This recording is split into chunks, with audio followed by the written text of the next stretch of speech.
for today, and I want to talk about Bing Maps. It is a great site for aerial viewing.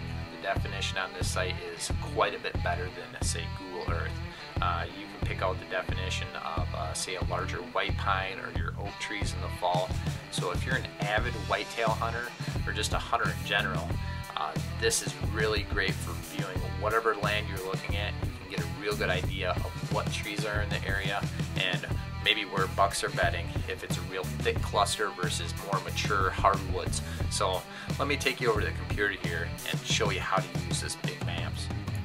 Alright, to get to Bing Maps, first thing you want to do is go to Google, type in Bing Maps, be the first one that pops up, and what you want to do once you get here is hover over this bird's eye, click that, it'll give you a bird's eye view of the map, and if you want a little bit bigger screen, you can come over here, click the full screen, and there's a couple ways to zoom in. You can double click normally, do it that way, or you can come over here and zoom in that way as well.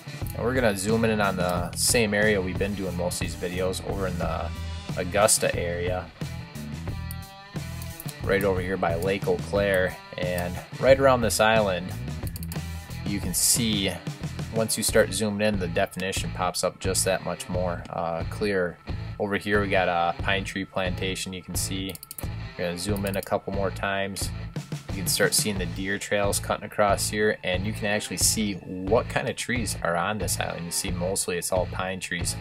So there's not a lot to this Bing Maps, but it is a really useful tool in conjunction with DNR Managed Lands and Google Earth. I'll put a link up here in the corner for both of those.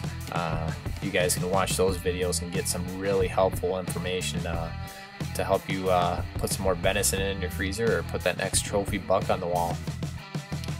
As always, thanks for watching, guys. Go ahead and click that subscribe button and give this video a thumbs up.